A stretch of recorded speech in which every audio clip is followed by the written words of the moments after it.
right, so we're live. Good evening, everybody. So at this point, I'm going to call to order this meeting of the advisory committee, and I'll take a moment to allow the other boards and committees to call their meetings if they'd like. All right, I'll call to order the meeting of Board of Selectmen. Okay, thank you, Doc. And I will call to order the school committee to see Mr. Reuter, Mr. Peterson, Ms. Lord, Okay, great. Thanks, everybody, for being here. So the first item on the agenda is the revenue and CIP budget proposal discussion and voting. And so what I think I'll do first is ask Bill if you have the content that you wanted to walk through first, and we'll. So if you could indulge me just a few minutes, Mr. Chairman, I have about 10 or 12 slides they'll run through quickly. Okay. And I'll just go through it. So, and I think everybody will be able to see it at home as well. Okay. All right. So speaking is Town Manager Bill Keegan for everyone involved. And before we get started, everyone on the phone should just make sure they're on mute too. I know there's a couple people that aren't on mute, but I'd just suggest everyone muting. Thanks, Leah. You're not muted, Leah. All right. Well, thanks, everyone. And thanks for the Brady Bunch of joining me on the screen tonight. So it's good to see you all. So there's a couple things that we want to try and. That mic's not working for some reason, so. I'll just throw this one up here.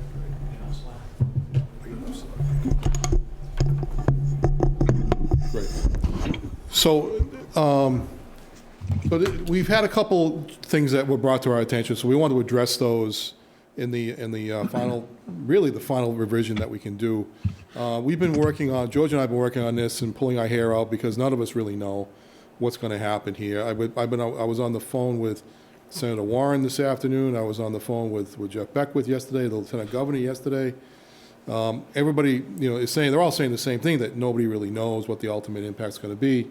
In fact, they haven't even been able to come up with state aid figures as to what that's going to be. I talked to Representative Barrows this morning.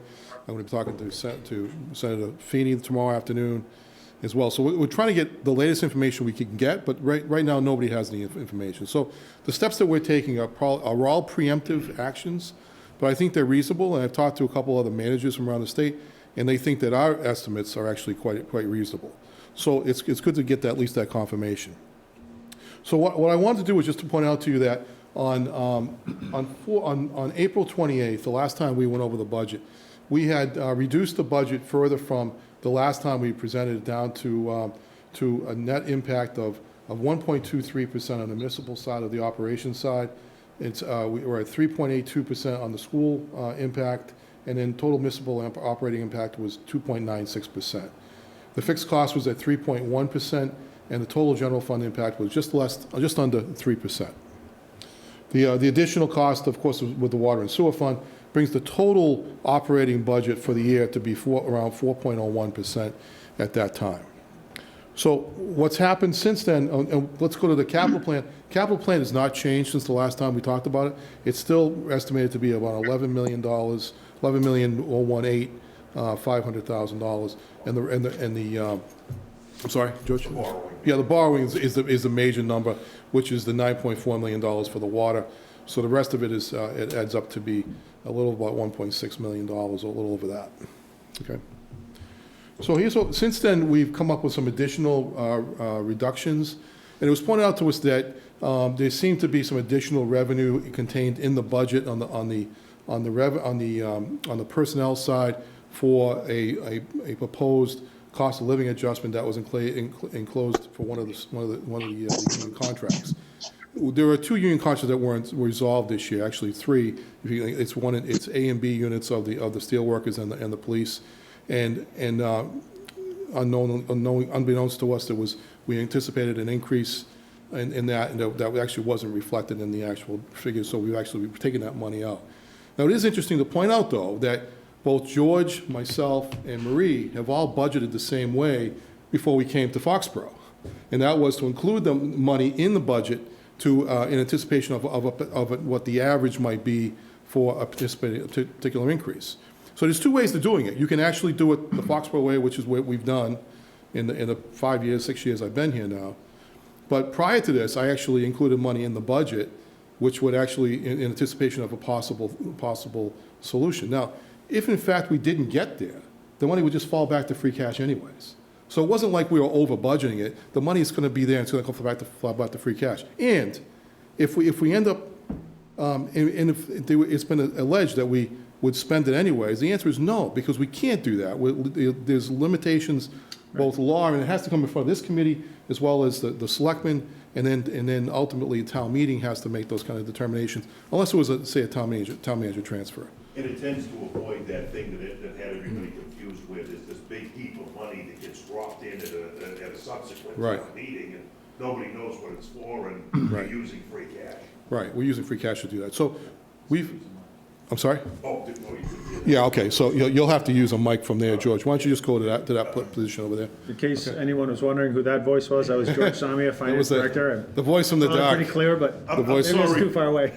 Usually people So- tell me they can hear me at home without a mic on, Yeah, so yeah. it's what I was saying is to you, to the AdCom folks at home, we were talking about this last week, and there was some confusion where you would see this big lump of money at the top of a budget that came in later on. Right.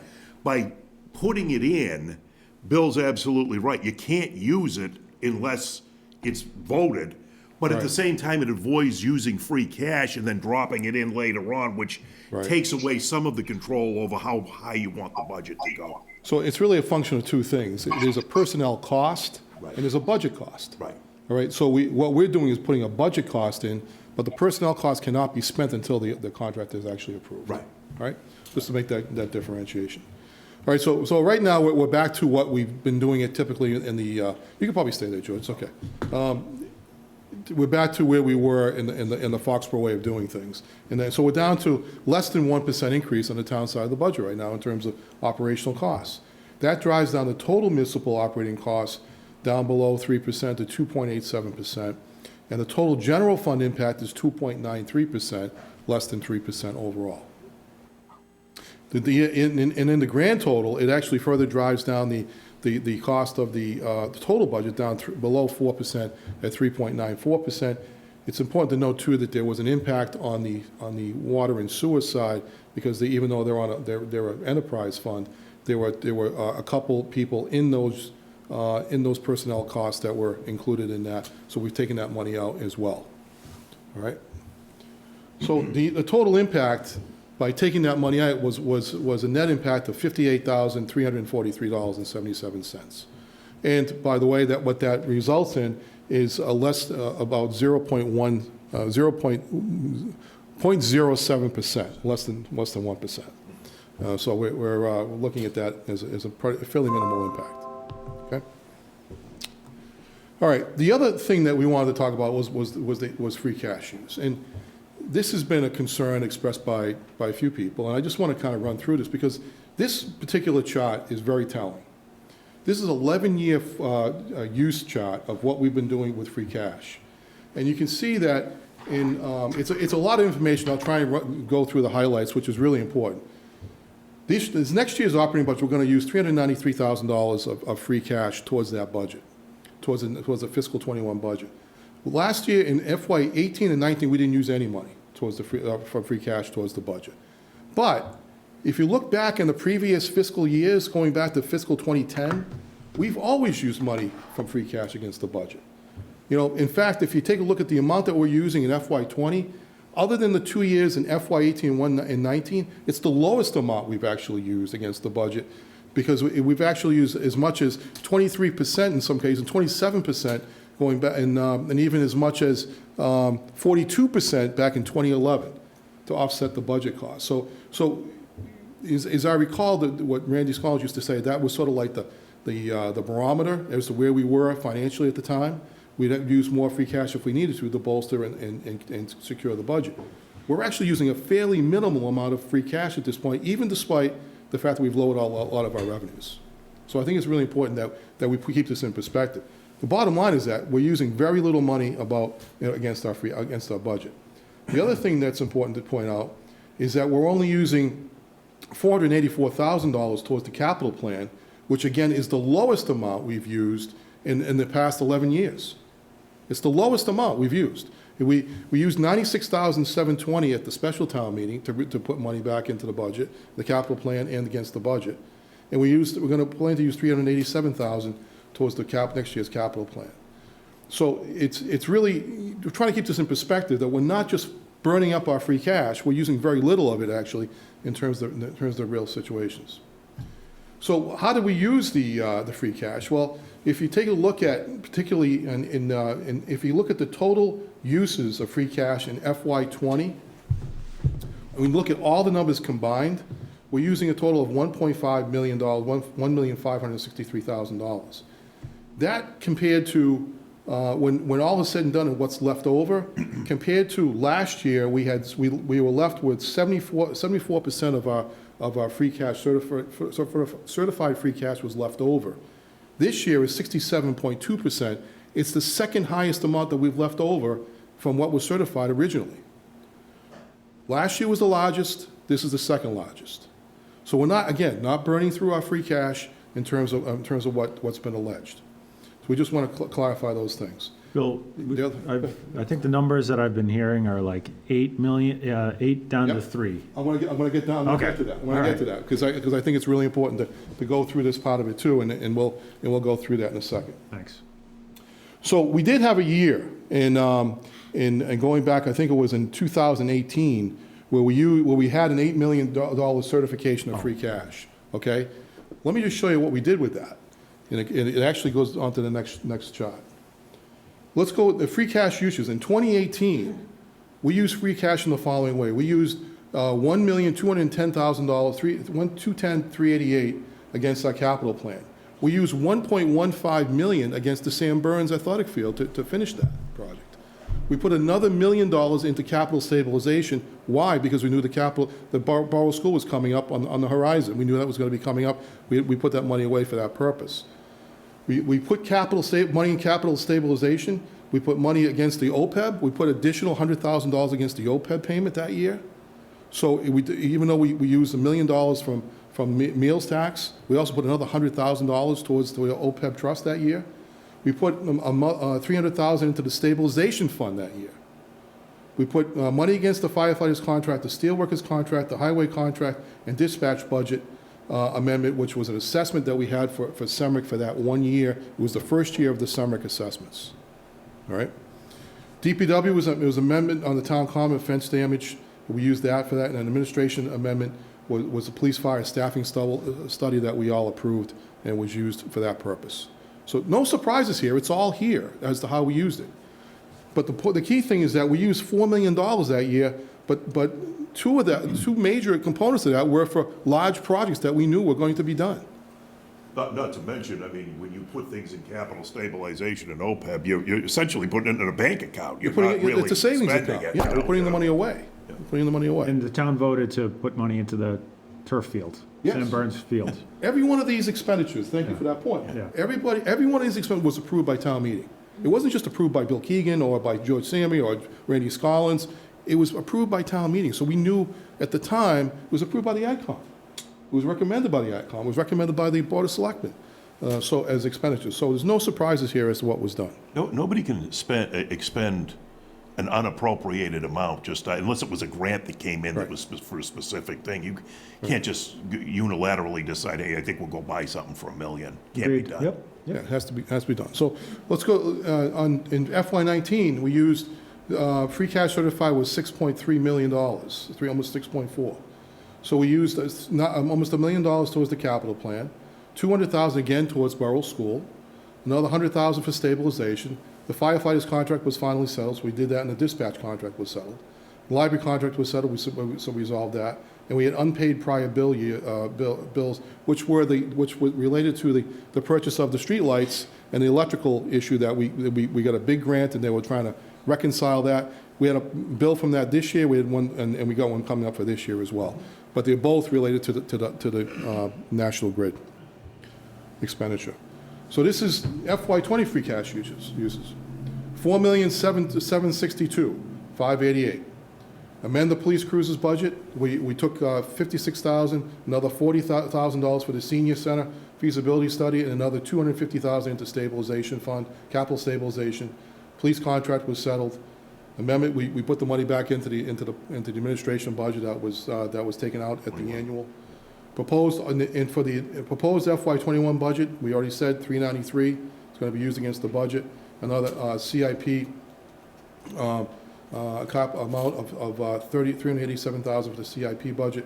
And the proposed stabilization, another 100,000. So even despite all the things that we're doing this year, and everybody says we have to cut, to the bone, we still put $100,000 into stabilization. We're not stopping that practice. So the total free cash usage for this year is $1,563,000, and the total left over is $3.2 million. We're going into next fiscal year with a $3.2 million free cash position. The second largest position that we've had in 11 years. Is that true? Like, if we go back and look at that, a 10-year Yeah. trend? We go back, take a look at this number again. Bottom line there. Yeah. Oh, the bottom here, line, okay. All right? 67.2% of the remaining certified free cash position is $3.2 million. That's 67% of the original certification amount. In FY19, it was 74%, $4.7 million. The reality, and by the way, it's not the lowest amount in the real numbers. If you take a look at what we had left in free cash going back, we had 3.8, 3.4, 2.1, 2.92, 3.2. These are numbers that are all consistently applied every single year. There's no surprises here. There's no significant trends in the wrong direction about what we're doing with free cash. It's all basically the same. But more to the point, we have a set of policies that the town adopted to say we'd like the free cash to be this, and we're meeting those. And what is that, George, just for the record? Free cash policy. What was the percentage on it? Now, I don't have it in front of We me. but try to maintain at least I think it's a 5% Of the of operating budget. of the overall operating budget for.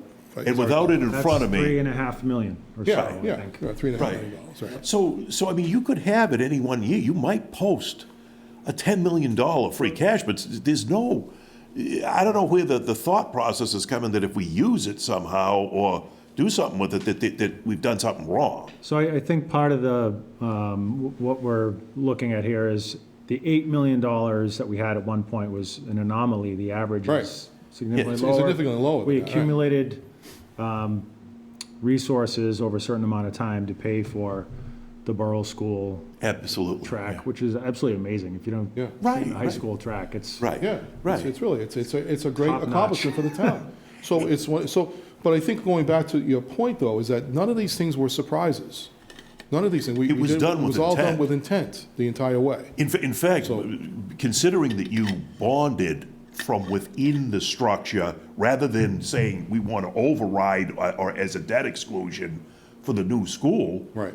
What you did is pay down some $4 million so that when you went to do the bond, it wasn't 19, it's more like 15. you Yeah, know? so, There was one other thing this is really important, because you said it was like $3.5 million. Yeah. That's, our total reserves is close to about $9 million.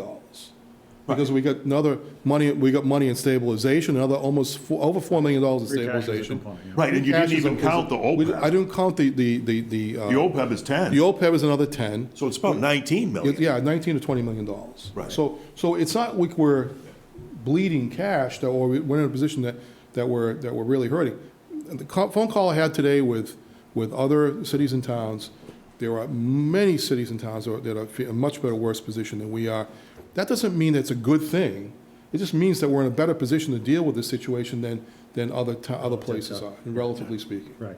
Bill, the one thing I'd suggest is I think the points, the primary point you're making is very well taken by everyone in the room Yep. and everyone on the call. So I think we understand what you're getting at. Yep. And so if you want to sort of move to the next, Yeah, let me just wrap this up. This is Yeah. like really the last, the total free cash used over the past 3 fiscal years is about 6.7 million. But we've broken that down for you, so you know where that money's been spent. This year, we're proposing $780,000 of free cash to be used against the budget, against the CIP. So not a real surprise. Here's the really interesting point, though. The borough school, we've been talking about the fact that we used a lot of one-time money to buy down the debt for the borough school. Here's how we did it. 2.1 million capital stabilization fund funded by free cash, right? That's where the stabilization fund comes from, is free cash. $1 million of overlay surplus, general fund. $200,000 of free cash, and that was supplemented in the next year. Another $64,000 of Borough's school building feasibility account, general fund, right? That's $3.364 million right there. And another $700,000 of free cash was used in May of 2016 for the CIP budget to help for the design process, right? So we've ended up with about a $4,064,000 amount of money that we've used as a down payment towards the Borough School. And why do we do that? Because we wanted to buy it down so we could then afford the borrowing costs within the levy. Is that much That was a less plan. on the bond that we just went out to do over the next 20 years? That was a plan. That was a plan. So if anybody has any questions about this, here it is. You know, and it's frustrating when I keep hearing different stories about this, because it's pretty clear as to how we've gotten to this point. So, and that's all I had to say, basically. Questions in the room or virtual? Comments? I think it's pretty clear. Point well taken, I would say. So appreciate. Everyone's muted, Seth. Sorry, Tom, say it again? I said everybody is muted. No. I'll unmute if you'd like to You're unmuted. contribute. We welcome it. All right. Great, thanks. Thank you very much. All right. Good. All right, so if we move on, I think the reason that a lot of us are here tonight is because there is a point of view amongst some members of the advisory committee, not all, that's what this discussion is about, but me and Larry have discussed this at some length.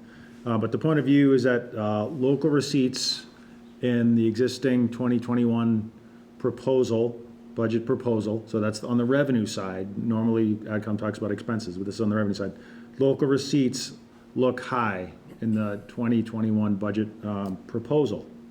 And so the reason we're calling this out now is the idea is to give voters at town meeting the most realistic choice. And what that might look like, the most realistic choice might be, because of the circumstances surrounding COVID-19, one option is to cut service below sort of what we consider level funding. The other is to make an incremental or an additional cut to free cash. Those are our resources or our options when we're talking about lowering revenue. So there's that, and I'll pause in 1 second. But I just wanted to. I should have said this first. We appreciate all the work that's gone into all the budgeting and the planning thus far, and there was a lot of work to get to where we are at this point. So it's very much appreciated. Everything that was done, we believe, was done earnestly, and so I just wanted to say that. That being said, this is potentially a tough conversation, but I'll pause there and see if there's any questions around what I just put on the floor. Questions, comments?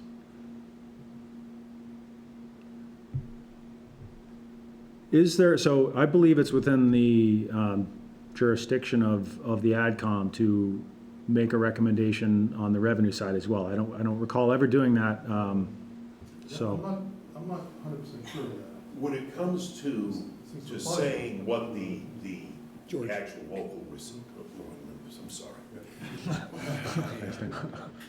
When it comes to doing the actual local receipts, the local receipts are done as part of your recap, which is basically done with the town accountant, the assessors, and actually the state of Massachusetts. They get involved with it as well. Sure.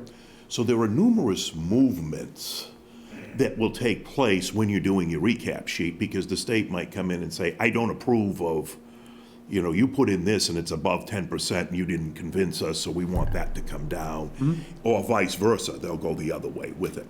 So ultimately, what is going to show, and then by the way, by the time you're done and the assessors put in their number for where it is, it shoots the entire recap sheet and things begin to move computer Yep. issue. All right. Having said that, if what you're saying is, if you believe that we should put more free cash in, which is what you're indicating, potentially, we can do that, okay? And say, well, all right, we'll put 500,000 in more or whatever it is. I don't know what the amount is. If you believe you need to cut down on a particular segment, you can do that. The only thing that I'm going to throw that I'll say in regard to this particular piece is, and the best I can do is come up with where we are. I don't know how familiar you folks are with the snow and ice account. Yeah, But- we understand, right. It's budgeted at a certain level, understanding that. Right. In short, what's happened is people, or every town used to sit here, like we're trying to do with this predicament right now, and would talk and say, well, I think it's going to snow 10 times next year. No, I think we're going to have an Indian summer all year or what. And nobody could come up with where that number was going to be. And somebody might guess and be close, but it's a guess. There's no way around it. Ultimately, the state stepped in and said, wait a minute, let's stop the nonsense, okay? We'll let you overrun that account. That's the only one you can go and do legally, okay? And then you raise it next year. So when we're doing the budget this year, okay, how do I know that the number is right? Because we're looking at the numbers we actually spent this year and we're raising it next. Yep. One of the solutions the state gave for this year, and I don't know whether it is going to follow over into the following year until this is done. Most of their edicts are more confusing than what we have. But what they're trying to say is, you might fall short. Many towns are going to fall short and they don't have anything to fall back on. And what they're telling you is, we'll give you 3 years to raise it the same way that you would do for snow and ice. Meaning, instead of trying to guess, you can say, okay, we were short by $500,000 this year, so we'll raise it $150,000 or $170,000 for the next 3 years in a row, okay, assuming we don't have the resources to fix it. Now, in saying that, am I saying to you that, let's throw caution to the wind and the hell with it? And the closer we can get, the less we have to raise and worry about later. But I do believe, in the end, that what has been put out is probably as good a guess as anybody's going to get. Now, am I going to tell you that we come back here 6 months from now and we're not 50% in the hole? I have no idea. Neither does Bill, neither does anybody else. But I think that just like the snow and ice, you may be overthinking it a little bit too much. At some point, we don't know what's going to happen. Maybe the state will give us a reimbursement of X amount of dollars. We don't know. Maybe they'll come raging back at the football stadium next year. We don't know. Maybe they won't come back at all next year. We don't know. And we can do this forever. But I think there's a certain point that Bill has taken some huge cuts with 14% down on the state aid. And I don't know whether it's going to be 14% down. Might be better, which means if we were a little bit too high on the locals, it'll get eaten up when it nets itself out. That's all I can tell you. I think that there are options out there, both from backfilling with the resources we have, stuff coming in from the state of Massachusetts, options they're giving us to raise it in other manners. Some of it is still up in the air. I'm not going to say this is it, that's the way it works, but I know it's out there. Yep. Okay? And that's what I think. I'll just leave that on the table. Okay, thanks, George. So what I'll attempt to do for everyone listening is take it up a level. So, George, it's tough for us to, that's a little wonky, I get it, but I'm gonna try to raise it up a little bit. So what we're talking about is local receipts, which is one component of our revenue budget. We know that within town, the budget has to match, revenue has to match expenses, which the current proposal does that. The suggestion is that the revenue side might be a little aggressive, meaning one or maybe more of the components of revenue are a little bit high. If the revenue isn't realized in 2021, we have a mismatch between revenue that's here and operating expenses and other expenses that are higher.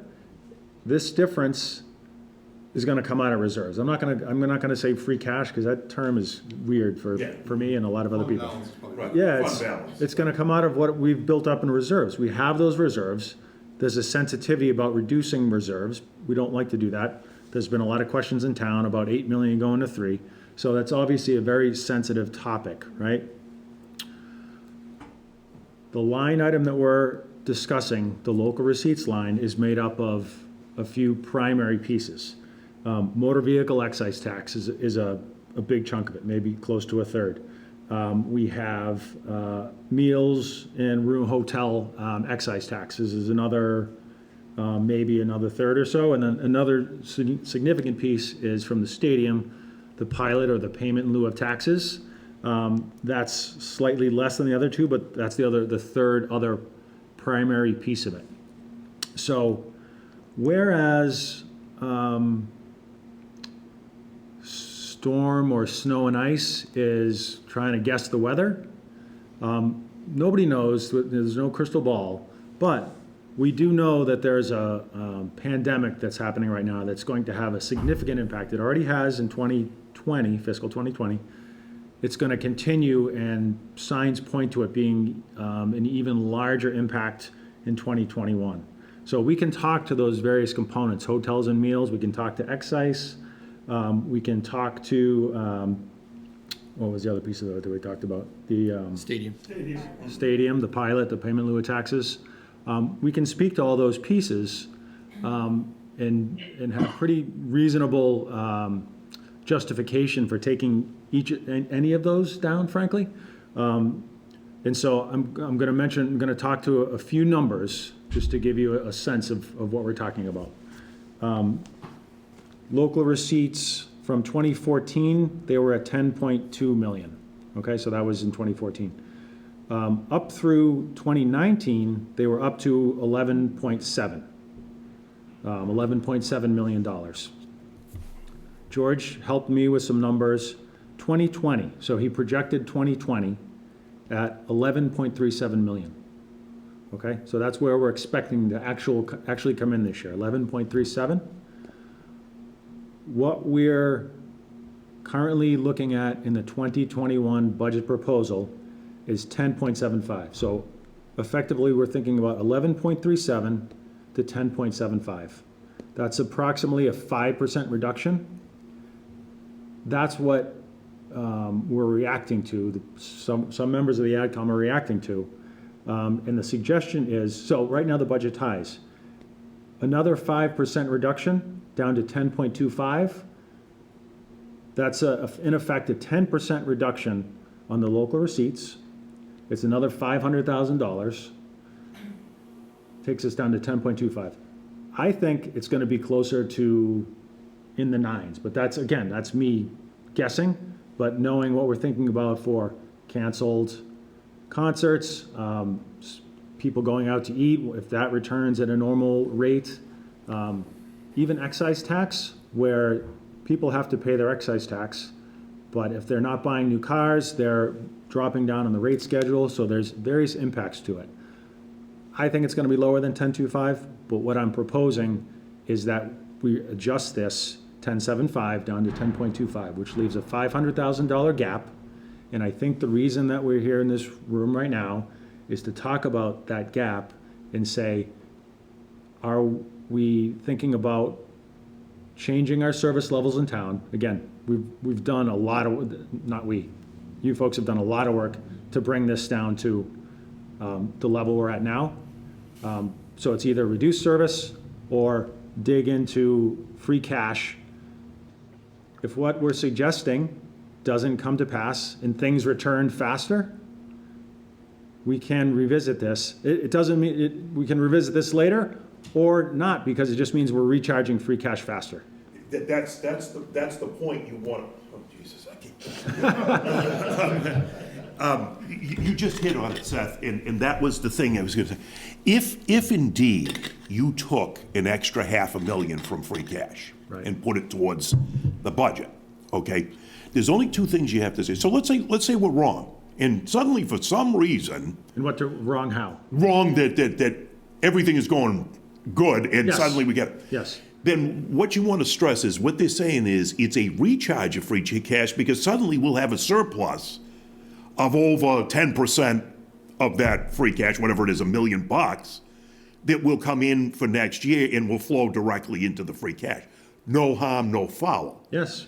So in that particular instant, there's no problem with that, except the fact that we keep getting hung out to dry every time we touch the free cash, like we're spending it somehow. The point is if it does, let's say it doesn't come Hung in. out to dry, George, just for clarity. Because each time, it's like we just had a long conversation that somehow we burned out all the free cash. You know what I'm saying? Okay, So we've been reluctant to so there's a take any. perception Yes, from some constituents and members of voters that Yes. we're burning free cash. Right. We did address it. Right. Just now, and what I'm suggesting is that may make this look different than what Bill just showed us up on the screen. it'd be down to $500,000. But I Right. think people, taxpayers and voters Right. understand the situation that every town, every city, state, country in the world is dealing with right now. This is Right. significant. It's Right. understood that we have reserves. There's a reason we have reserves, and I'm specifically calling them reserves instead of free cash. I agree. Because that's what reserves are, is for extenuating circumstances like this. Exactly, right. So, Yeah. I need to address that, because you're absolutely right. Everything you just said is correct. What's even more distinctive about, though, what you just said, is that free cash, fund balance, whatever you want to call it, yep, that's just one form of a reserve that we have, Mm-hmm. all right? There are towns many towns that I'm talking to right now are using stabilization money, which is we're not even talking about that. I mean, in fact, most people I know don't even have free cash at this point of year. So we've actually we put ourselves in a really good position to deal with this kind of scenario. So really the question is before you, and you've raised an interesting point, okay? If I look at those numbers, I look at them the same way you did. But I also said to myself, you know, if I wait until I see what happens a little bit, and we're going to go back to town meeting in the fall, we could adjust it then too. So in other words, you know, that's Agreed. another option. So in other words, if we say our state aid comes in better than what we thought, we don't have to apply as much free cash. right. Right? Right. And we don't have to take as drastic measures. And by the way, if some of the economy comes back, No then harm, no foul. we're gonna take some of a hit on the estimate. But actually, I just want to go back to your number. You said 11.7 was last year's number in terms of what we picked up on 11.75 is what I 11.75. said was the what- 2021 was it 20? Yeah, proposal for this was it year. 20? Yeah, so it was originally that was the number. So we've taken it back $1 million Right. from that estimate, right? Because now we're down to taking 10.75. Correct. Right? We're down to 10,000,075. Yeah, so we're down $1 million. Did I say 11? Yeah. I'm looking at 10 and saying 11, Yeah, yeah. because I so- said, so- I'm looking So at we've 10.75. taken $1 million yeah, effectively yeah. off that number. So, My so- bad. But having said that, what's important is that I can look at the number and say, look, yeah, it might come in, it might not come in, right? But I think we're not in a position, none of us are in a position to say that right now. And so what's Yeah. a little bit unnerving to me is to say, let's predict it's going to happen, and then it doesn't happen. But if you use free cash, it doesn't hurt us. But I'm just saying to you, you can still apply it in the fall, and there's really no harm, no foul if you do that. Seth, So- can I ask you a question? Sure. Because I think I'm Bill, you can. misunderstanding School something. Administrator? So you mentioned the three biggest items on local receipts, and obviously one of the largest ones is the meals tax. Right. The meals tax only has two places that by our statute can go to. One is the roads, and the second is the OPEB. Are you still acting like the roads and the OPEB expenditures are the same if that number drops? because that would be contradictory to what the use of those funds are. So if, let's use the number, I don't know if you have it in front of you, what was the meals tax last year? 134 or something to that effect. You mean, like, 1,034,000? how much did we use? I think No. we were going to use 134 this year. I think it was a little higher. It was like 190 last year. No, total meals tax. That- Pardon me, I'm sorry. $1 million. A couple $1 million. Anyway. Yeah, I'm sorry. I thought you meant the 2019 was, usage. meals was 1.0 and room was 1.9, so 2.9. So the approximately. 1.0, $1 million, Yep. basically is targeted for the OPEB paydown.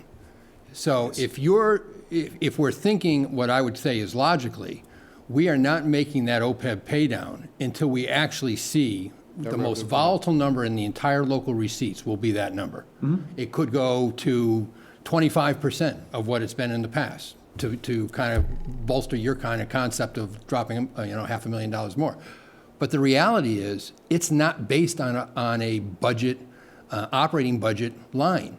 And that was the whole reason it was done the way it's done. So that would only mean that we would pay only $250,000 into OPEB, into our balance of OPEB, but it wouldn't change any operating budget because it's not an operating budget revenue source. So I just want to make sure that you're saying that, because if you're trying to keep the $800,000 we're paying into OPEB, no matter what happens to local receipts, then yes, I understand where your problem is, because you're not going to have that particular source of funding that was always for just that. Yep, no, that's fair, Bill, and what I would say is that's the expense side that we're trying to answer for. I'm speaking strictly of revenue, and I'm talking about actual revenue that we're projecting at 10.75. But that 10.75 includes that number that is not used for operating budgets. Like he's saying, it's Agreed. coming off the top anyway. off the top So, anyway. so that's, Right. the other side of it is, we have always underestimated our local receipts number. That is where most of your recharge has come to on Right. free cash. Right. So, I don't know where everybody thinks free cash, it's not coming from the nickels and dimes that are coming out of operating budgets on an annual basis to build up, a number. Free cash recharge is coming because we've always had a very conservative approach to free cash, or to local receipts, and in doing so. Budgeting. Budgeting it. Yeah. We've always Okay. kept it as a number. As an example, your pilot program. It does not include all the concerts. It does not Yes, include, you're right. the soccer revenue and stuff like that. So This again, does, Bill. no, it doesn't. The local It- Make receipts, sure you know That's- what I'm looking at. Local receipts, it says local receipts. It's, This is local receipts, it doesn't include them though when we're budgeting. We don't. right here. What's the number you have there? Payment in lieu of taxes in 2019 was 2.7 million. What did we budget though? What difference does it make? I don't know. It makes a huge difference because we only budgeted the pilot, which is the guaranteed amount. the guarantee was 1.5 We million. didn't budget the other $600,000. I'm looking at actuals. I'm talking about actual revenue. Yeah, but you're talking about, see, what's important to know, though, is that, I understand what you're saying, and I think what you're missing, though, Seth, is that we may take in that revenue, but it's all about what we spend of that revenue, all right? So in other words, say if we took in 10.75, but we only spend 10 of that 10, that 750 goes back into free cash. That's great. That's a use Right, of the budget. Right. right. So we're, to a certain extent, we're saying the same thing in that when you say 10.75 and we'll see how it goes, and I say 10.25, we'll see how it goes. It's the same, except that what I'm suggesting is a more conservative approach in that I don't think 10.25 is the right number. I think it's gonna be 9.5 or 9. So, no, I don't know that, but do I think that based on the detail? Yes. So I'm saying, I'm recommending, or the conversation is, at least, not recommending at this point.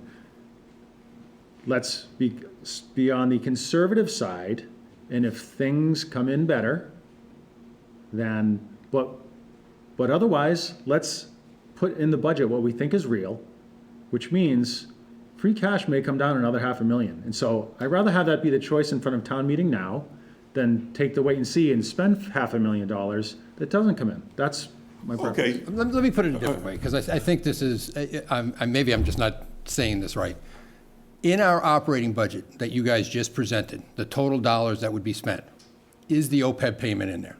No, no, this year we took it out, Bill, because of, it out. the obvious reasons to get there, right. So in your local receipts, you cannot be including it because we're not including it on the revenue side.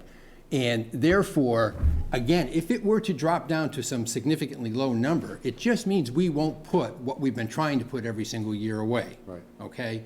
I think the secondary source here, or thought, at least from my perspective, and I don't know that I speak for the school committee, but I speak for, how we budget type things. And I'm sure this is going to probably happen on the town side too. My anticipation is that you're going to have a larger free cash recharge from operating budgets this year, from the single reason that for the last 3 or 4 months out of the year, we have not had the expense levels we've had traditionally. Right. Right. Because we're not doing the same traditional type of work, okay? Our example is we've given back an average in the last 3 years of $85,000. Again, that's part of your recharge, that's part of what you've gotten back. In this particular year, if we get, and we think we have, but we haven't gotten a written letter that gives it to us in financial sources, but if we get the special funding that we went for, which is the extraordinary relief for circuit breaker, because, as we've told you and the committee, we ran extremely high in our out-of-district tuition numbers, 25% over what we've had in previous years, which is obviously a very large number. If we get that relief, then the money that we've been trying to put away to manage that over expenditure that we had no anticipation of having, then we'll just come back to free cash through the general fund.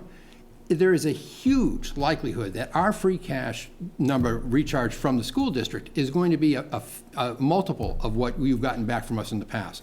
And if we got the extraordinary relief, it could be $300,000+.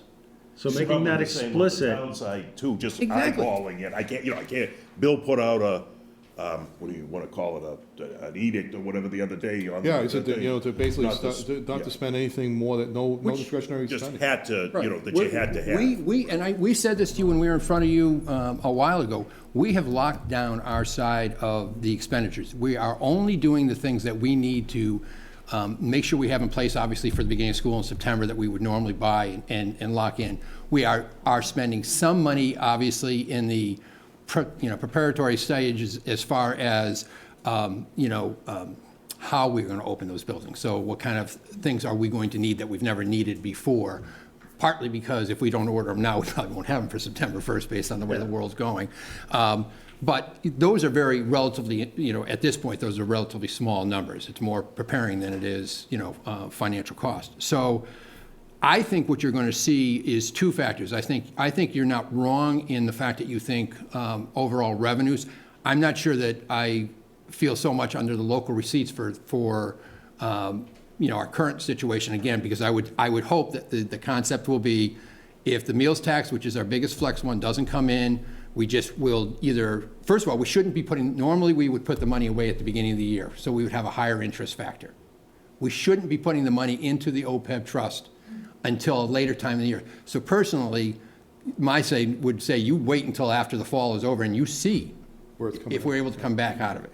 And if we are, we know we've got that money, you can put some money into the OPEB. Otherwise, you just don't do it.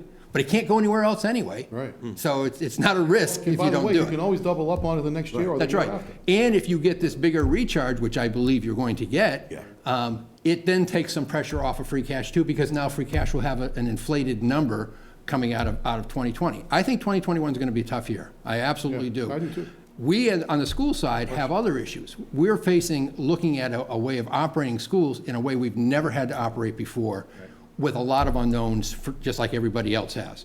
And, looking at how do we potentially schedule a socially distanced classroom, could have huge ramifications. What do we need for medical and social emotional staffing that we don't necessarily have today? We think we have good staff in our regular course of teaching and stuff like that. But when you have now kids that are obviously going to be much more stressed than they've ever been, and you're going to have potential for kids coming in that might be sick or whatever, you're going to have expanded services. You're going to have isolation rooms so that if you have someone that comes in, that you can put them in separately. You're going to have the disinfectants. We're probably going to have custodians working in a different thing where we can actually do cleaning during the day as well as at nights, the way we normally do, to disinfect an area if something comes up. Our whole food service concept is going to be extremely different, because I can't congregate 300 kids in a cafeteria and have socially distanced meals, which means they're probably going back to classrooms. The timing it's going to take is going to cost more. So I see a lot more cost potential on our side to operate schools for a period of time until they do come up with something that's obviously either a cure or something, but Sure. so I'm really looking at the fall, the total fall, all the way through to the Christmas break as a total potential for a much higher expense level on our side. Now, that means the only way we'll survive that, even with our request, you all know that our request basically of a $1.3 million increase, 1.25 of it was just out of district tuitions. So I don't have a choice by state law. Those I'm getting paid. So there's, our increase basically, and as you know, we cut 5.4 teaching positions throughout the district. We did add back 3 in special education because of program requirements and because of needs for certain individual students. But we're still 2.5, manpower down in our thing. So we're cutting positions, but we're looking at potential serious needs in the school to run it for 2,600 students. Yep. And that's why we've taken the tack that if we can give more money back this year, it can help take the pressure off what next year's real revenue issues are. Right. So, But I can't give you what that number is yet, because as we're closing everything out, we're not there. We haven't finished what our tuitions are going to be. We haven't finished all of that. yep, so I heard a lot of what you just said. I heard a lot of that on Monday, and frankly, Bill, all of that resonates with me. That makes a lot of sense. If I could, I would just turn to the members of the advisory committee that are here tonight and just open the floor for any questions or comments about school budget. Bernard. Go ahead. So maybe this is a point of note for all of us. So for the most part, when we look at the FY21 total budget, there is no increase in, let's call it, head count as we had thought before, right? Do you For the mean, most part. do you mean, like, we got rid of all the extra? There's no increase in headcount on the town side. I think there's what, There's a decrease of 2.4 on. 2.4 on the schools? Yeah. Decrease. Net Decrease on 2.4. Okay. So what I'm trying to say is that many of our past concerns that every time we have, let's call it, increased headcount, would increase other things like pension and so on, has been addressed as well, right? Right. Okay. So all these free, basically, and I think from what I'm hearing is that at the end of the day, we seem to always have something to fall back if the world falls apart more. Meaning, I think we're all saying that we know that we can go back to free cash as the safety valve if something were to be worse than we thought. Isn't that all what we're saying? Yep. Yes, right. Pretty much, Okay. yes. So on one hand, if we all agree that this is, let's call it, a conservative budget in the sense that there is no increase in headcount like before, all the worries we had before, we've all looked at pretty much all the budget line items. For the most part, they were very conservative. And again, if things were to go, hopefully it will not go as bad as we thought, but we have the safety net of the free cash. I'm just trying to understand. So what's the immediate concern to react when we don't know so much about the future now? I don't, can you, say it again, but I'm kind of. What was the immediate concern about reacting to the numbers now? It was really, yeah. You, Seth. Yeah. Yeah, what was the immediate, and I think you and Larry had the concern that perhaps the numbers might be a little bit too high on the estimate side. Right. Hey, listen, I'm not saying you're wrong, I'm not saying you're right, I'm just saying we don't know. Yeah. That's really what it comes down to. Nope. So Bernard, Yeah. what we've talked about thus far is that what we see on the revenue side looks aggressive. Nobody knows, we can't predict the weather, but there are some very strong indicators that show the impact of 2021 being significant and much more significant than they were in this fiscal year. So we're suggesting a conservative approach whereby we give the voters the perspective that revenues might not come in at the levels we've been seeing over the last several years. So let's take the revenue down, use either cut service, which I don't know that we have, I don't know that the AdCom is going to find anywhere to cut service, frankly. I understand with the schools, Bill's done his work.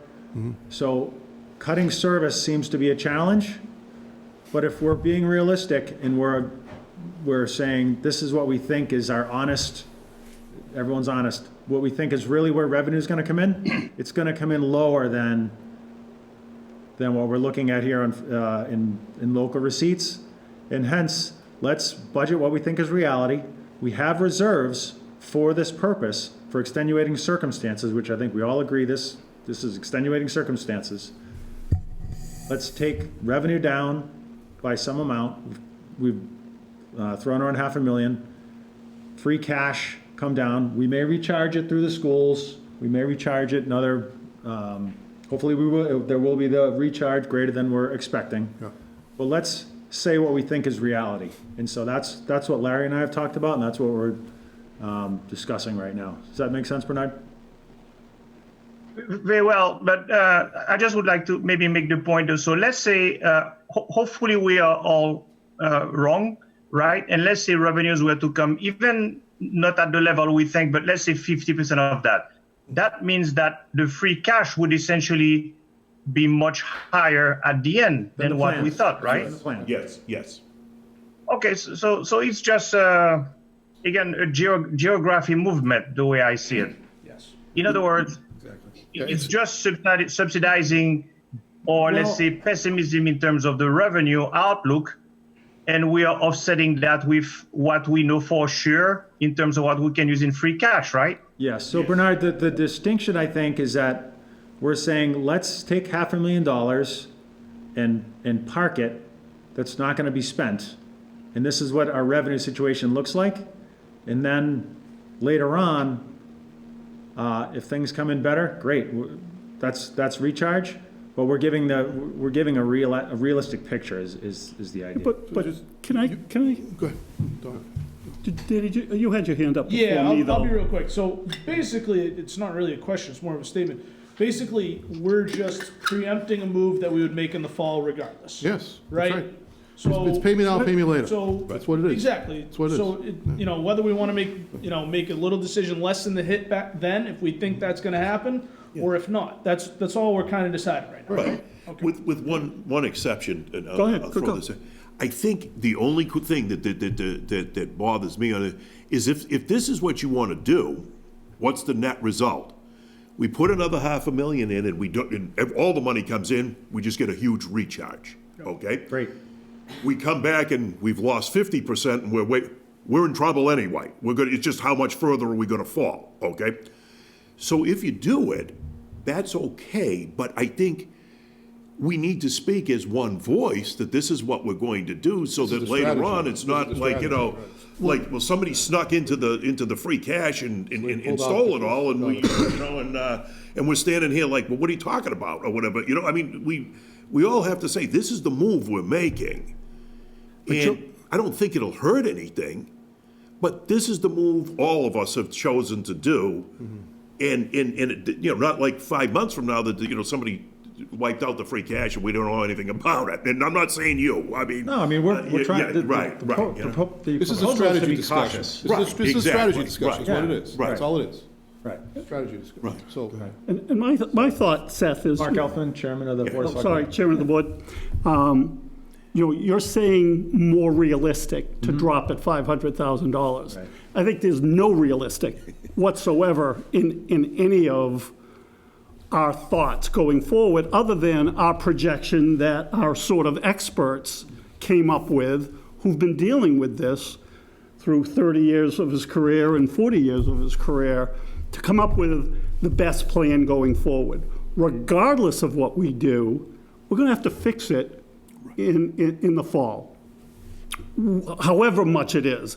The only difference, I think, though, is we'll have a little bit better understanding of where we are in September or whenever fall town meeting is. We'll have a little bit better, we'll have 6 more months to figure out what we need to do versus just shooting at an arbitrary target now. I guess it's the same Bill just said, pay me now, pay me later, but our entire staff has come up with a plan right now that's a pretty good plan that we all know has to be changed.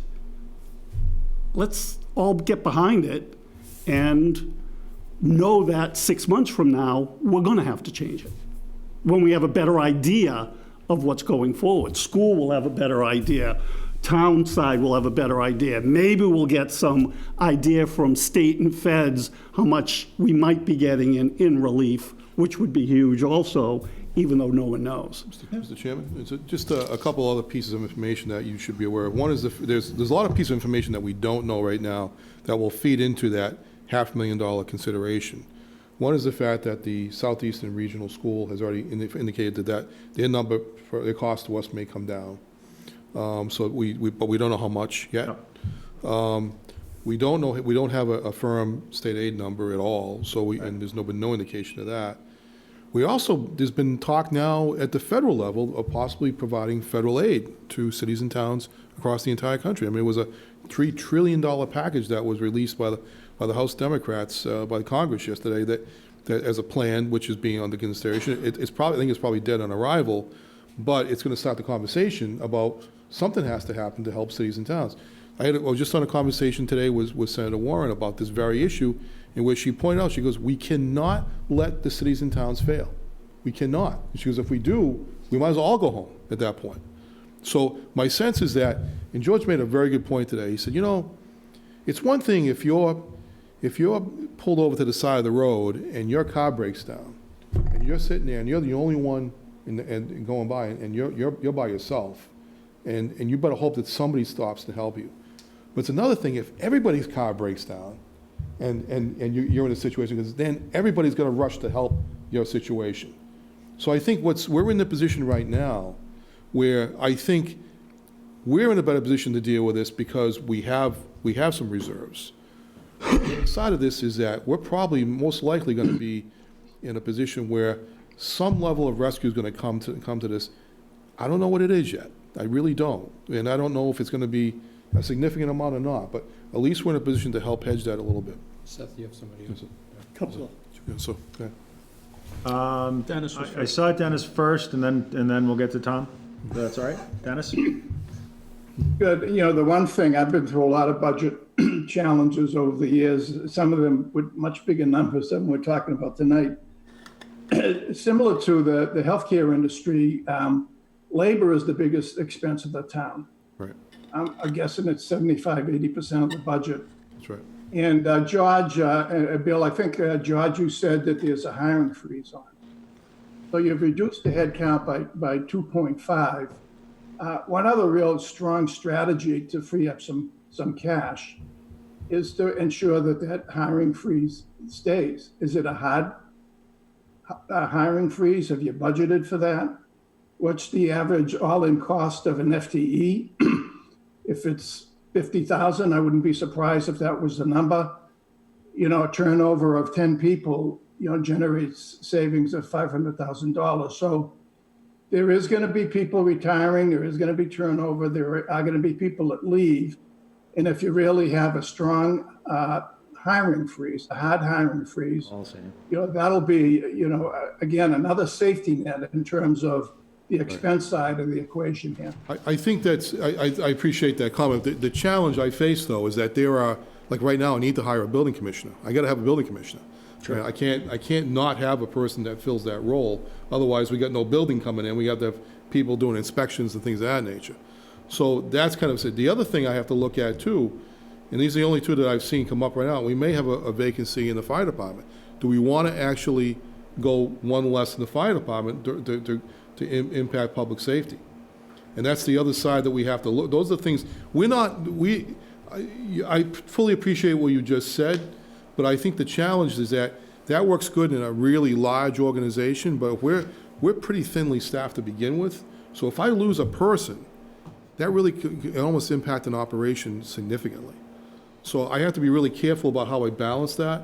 And I've said to people, I've already put the edict out to everybody, look, if we may have to hold hiring people for a little while, maybe we don't fill it right away, but some positions, critical operating positions like a department head like that, I've got to have that position in order to continue operation. So that's the other side of that coin. Yeah, and I get that, and I've been through that. Sometimes, though, there needs to be a process, so department heads can't just hire because a position Right. becomes vacant. Right. And it needs to be, I think, kicked up to another level of Right. maybe a small group of people that they have to appeal to, make a case, et cetera. But Yeah, labor the way- is a key. Yeah, the way we've left that is that they will, if anybody has that kind of a situation, they have to appeal to me directly, and then we come up with a strategy as to how we deal with it. So that's how we've been. So we haven't had to deal with it a lot so far, but if we get to that point, that's how we're going to deal with it. Right. So your thoughts right on, actually, in that respect. Makes a lot of sense, Dennis. Thank you. So it sounds like the budget for compensation is where it is as far as, okay, fair enough. Tom? Just make sure you're not on mute, Tom. Turn your mic on, Tom. There you go. Yep. Speaking about operational, opportunity costs and the way we've already delayed the payment of Q4 taxes to June 1st, if there's any, I wouldn't say anticipation, but leeway to possibly do that in the fall should numbers not be coming in well or people's not being able to get back, would the Q1 in August possibly be kicked to September? Or any other bills that might have to be delayed because of people's delayed opportunity to getting back to work? And with that, are there any revenue or any costs to the town for not having that revenue in-house on its normal trajectory? Are we incurring additional carrying costs because we don't have those funds on us at that time? And if so, does that carry through all the way through the full fiscal year? I don't see there's any way to be able to catch up. This month of May, not having that money in on May 1st, other costs are going to be associated. We're going to carry through all the rest of the next year. And if things get pushed back another month, say for September from August, are those further costs that get pushed forward? That's part of the reason why we didn't go to June 30th on collecting the taxes this year, because we didn't want to delay that revenue before the end of the fiscal year.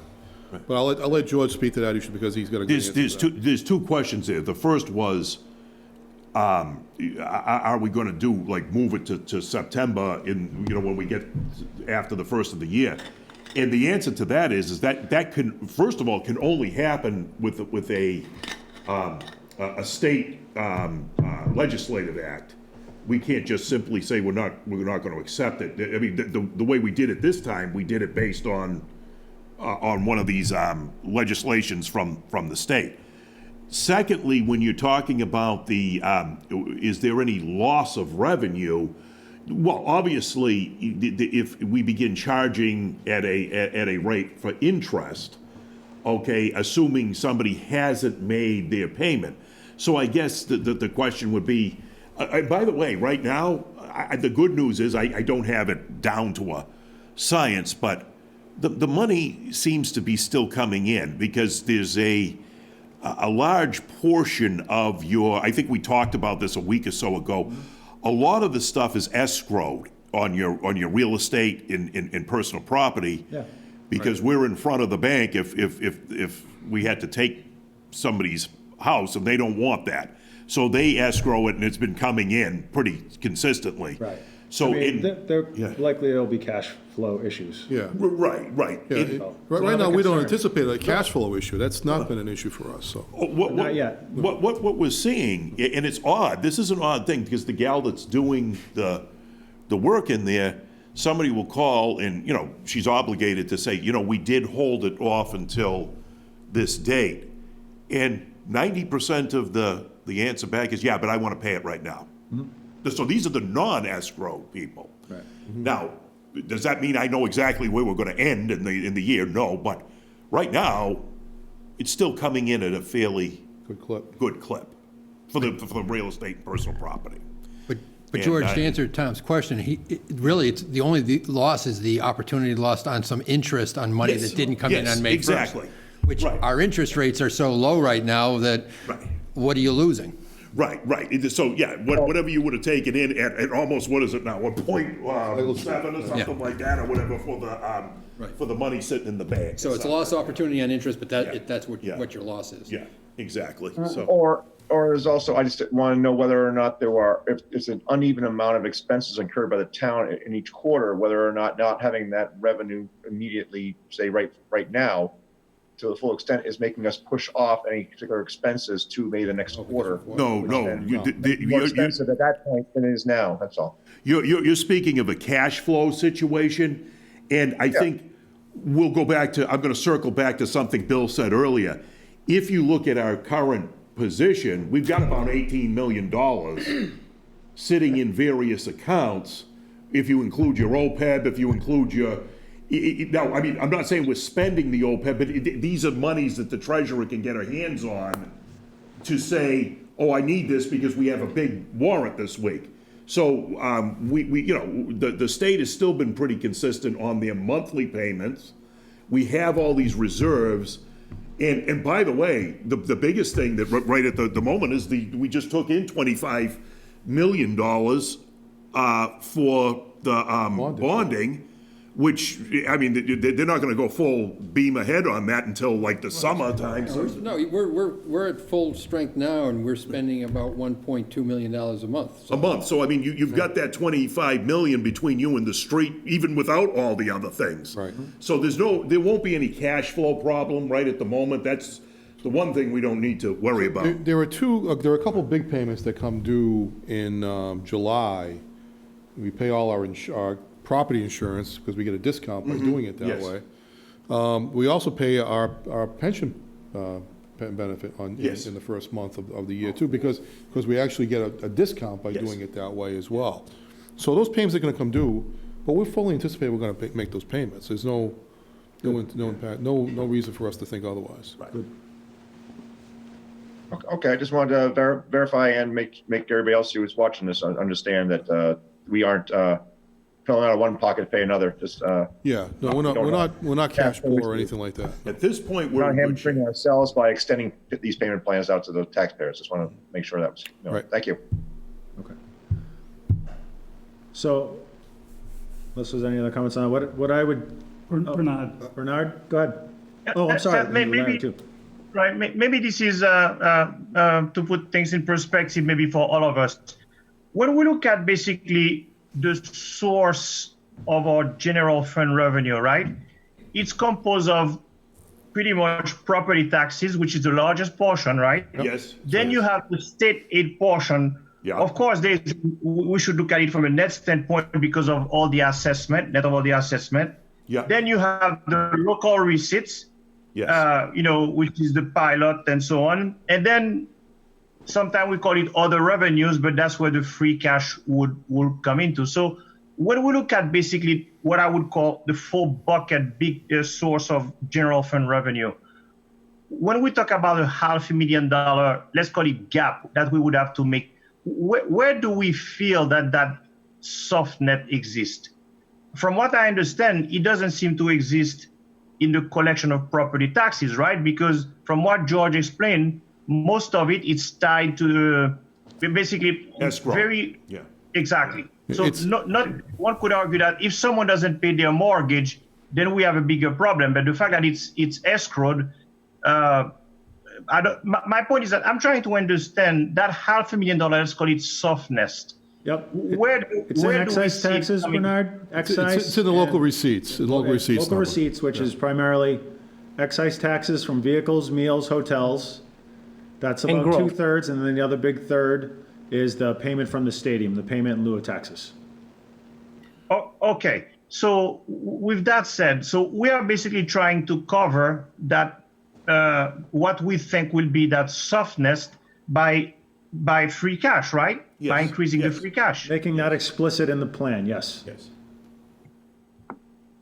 So it's just a philosophical discussion, that's all it is, because quite honestly, at the end of the day, it doesn't impact us either way. I mean, and operationally, if you want to do that, that's fine.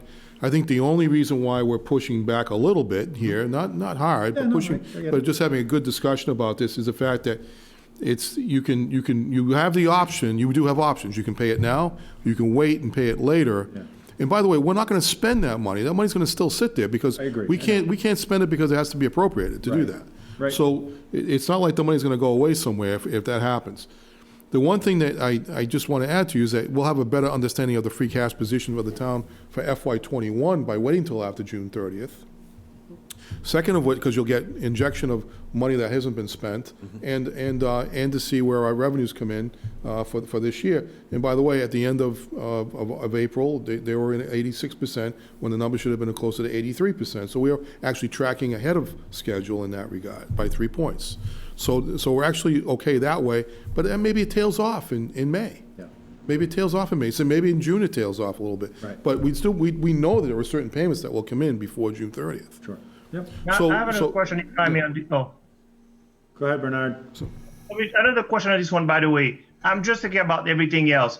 Could we be, let's say, penalized by the state by basically putting so much money on free cash as a cushion? Now, in other words, could we be penalized by playing that strategy of being conservative up front by saying, oh, the town of Foxboro is all set because they are covered anyway to the tune of another $500,000 by an additional free cash, so we don't need to help them as much. In other words, could we be penalized more by the state if they were to give us some additional money by doing that move? scenario. Is it too high? I don't know. I think this is extraordinary times.